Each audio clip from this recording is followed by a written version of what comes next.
Hello guys, welcome back to my channel digital Gurukul pro. आज एक बार फिर मैं आपके सामने आई हूँ एक ब्लॉकचेन के रिलेटेड पॉपुलर टॉपिक को लेकर, जिसका नाम है डीफाई। तो चलिए आज हम आपके साथ डिस्कस करते हैं कि ये डीफाई क्या होता है।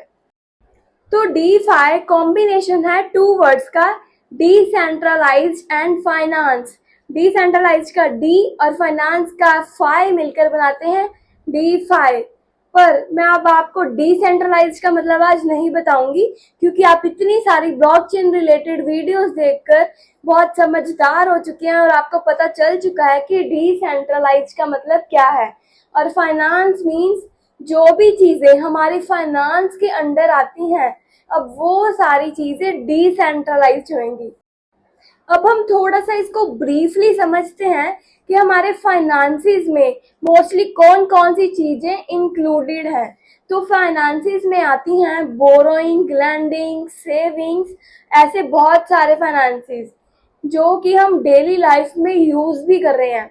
तो अगर मैं बात करूं हमारे ट्रेडिशनल फाइनेंस सिस्टम की, तो फिलहाल जो हम बोरोइंग, लेंडिंग, सेविंग्स ये सब करते हैं वो हम करते हैं बैंक्स के थ्रू, क्योंकि बैंक्स ही है जो हमें मनी बोरोइंग, लैंडिंग में हेल्प करता है। बट दिस इज सेंट्रलाइज्ड, क्योंकि इसमें सेंट्रल अथॉरिटी का पूरा पूरा एक्सेस है। फॉर एग्जाम्पल, अगर मैंने अपने अकाउंट में कुछ भी सेविंग्स करी या फिर मैंने एफडी के रूप में कुछ भी बैंक में डिपॉजिट करवा दिया, तो मुझे नहीं पता होगा कि जो मैंने अमाउंट बैंक को दी है वो बैंक मेरी उस अमाउंट का यूज कहाँ पर कर रहा है। तो ये बात आती है सेंट्रलाइज की, जिसमें मेरे पास कोई भी ट्रांसपेरेंसी नहीं है। तो यहीं से तो सब कुछ शुरू हुआ था, जो कि हमने ब्लॉकचेन के फर्स्ट वीडियो में डिस्कस भी करा कि लोग चाहते थे कि कुछ ऐसा आए जिससे हमें सारा कुछ पता चल सके, सारा सिस्टम ट्रांसपेरेंट हो, और इसीलिए ये आया डिसेंट्रलाइज्ड फाइनेंस। और अब डीफाई की हेल्प से हम इंडिपेंडेंटली कैपेबल हैं कि हम अपनी मनी को बोरो, लैंड कर सके, या फिर उसकी सेविंग्स कर सके, या फिर उनके साथ ट्रेड कर सके। और इसके लिए हमें किसी भी सेंट्रल अथॉरिटी या फिर गवर्नमेंट की कोई भी परमिशन लेने की जरूरत नहीं है। और सबसे बड़ी इसकी खासियत ये है कि जैसे बैंक्स में हमें केवाईसी वगैरह करनी पड़ती है, हमें यहाँ पे ऐसा कुछ भी नहीं करना पड़ता, क्योंकि यहाँ पे हम अपनी पर्सनल आइडेंटिटी आइडेंटिफाई ही नहीं करते, जिसकी वजह से सिक्योरिटी के कोई इश्यूज हो।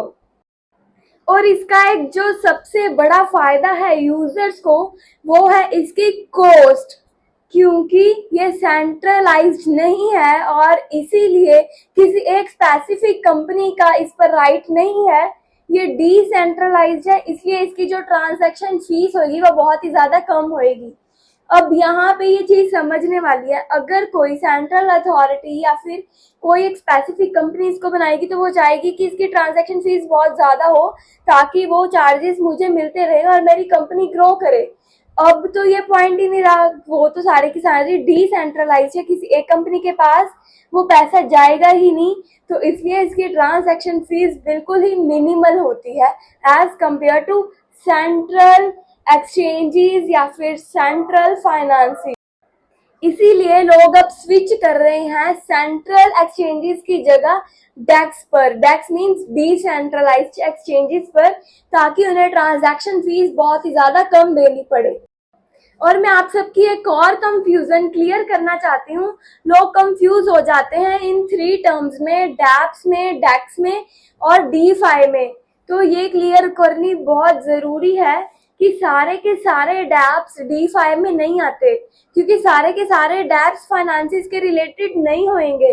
बट जितने भी डेक्स हैं, मतलब जितने भी डिसेंट्रलाइज्ड एक्सचेंजेस हैं और उसके रिलेटेड डैप्स होंगे, वो सब डीफाई के अंडर आएंगे। और कई लोग तो बाइनांस को डिसेंट्रलाइज्ड एक्सचेंज समझते हैं, बट सॉरी गाइस, बाइनांस डेक्स नहीं है। क्योंकि अगर वो डेक्स होती, अगर वो डिसेंट्रलाइज्ड होती, तो लेटेस्ट जो हमने न्यूज सुनी थी कि इंडिया में बाइनांस थोड़े टाइम के लिए बैन हो गई थी, तो वो ना होती, क्योंकि डिसेंट्रलाइज्ड एक्सचेंजेस तो कोई भी कंट्री बैन कर ही नहीं सकती।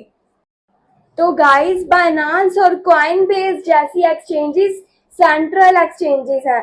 अगर आप डेक्स की एग्जांपल देखना चाहते हैं तो आप यूनिस्वैप या सुशीवैप जैसी एक्सचेंजेस को चलाकर देख सकते हैं, वही एग्जांपल है डेक्स की। और इसके अलावा मेटामास्क और ट्रस्ट वॉलेट, ये भी सब डीफाई और डेक्स के अंडर आते हैं।